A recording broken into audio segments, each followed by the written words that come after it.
દહેગામમાં ગણેશ વિસર્જન સમયે ગઈકાલે મોટી દુર્ઘટના સર્જાઈ છે, જેમાં ગણેશ વિસર્જન માટે ગયેલા વાસમાં સોંગઠી ગામના એક સાથે 8 યુવાનો ડૂબવાથી મોત થયા છે. આ સમગ્ર ઘટનામાં પહેલા એક યુવક ડૂબ્યો હતો અને તેને બચાવવા માટે તેનો ભાઈ પણ નદીમાં કૂદ્યો હતો અને તે પણ ડૂબવા લાગ્યો હતો. આ પ્રકારે એક બાદ એક બચાવવા પડેલા 10 પૈકી 8 યુવાનોના કરુણ મોત નીપજ્યા હતા. ગામ લોકોના કહેવા મુજબ હાલ જ્યાં આ દુર્ઘટના સર્જાઈ હતી તેને લઈને પણ ચોંકાવનારી બાબતો સામે આવી છે. વાસણા સોંગઠી ગામે મેશ્વો નદી નજીક 4 કરોડના ખર્ચે એક ડેમ સાઇટ તૈયાર કરવામાં આવી રહી છે. આ ડેમનું હાલ કામ ચાલી રહ્યું હતું અને વચ્ચેના પટમાં પુરાણ કરવાનું બાકી હતું.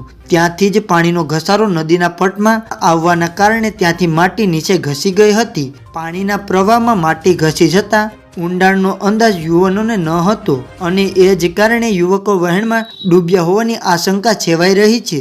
ગામ લોકોનું કહેવું છે કે અહીં મેશ્વો નદીમાં ગણેશ વિસર્જન માટે આ યુવાનો આવ્યા હતા અને એક તરફ વિસર્જનની વિધિ ચાલી રહી હતી અને એક યુવક નદીમાં નાહવા પડ્યો હતો, જ્યારે તંત્ર એવું જણાવી રહ્યું છે કે યુવાનો વિસર્જન માટે આવ્યા ન હતા, તેઓ નાહવા માટે આવ્યા હતા. ગામ લોકોનું કહેવું એવું છે કે તમામ બાળકો ગામના જ છે અને કેટલાય સમયથી નદી તો અહીં જ છે. ગણેશ વિસર્જન માટે જ બાળકો નદીએ ગયા હતા અને એ સમયે જ પૂંજા ચાલતી હતી, ત્યારે એક યુવક નાહવા પડ્યો હતો અને તેને બચાવવા જતા અન્ય યુવાનો પણ ડૂબ્યા હતા. તો મિત્રો, અત્યારના સમાચારમાં હાલ બસ આટલું જ. હવે મળીએ એક નવા સમાચાર સાથે.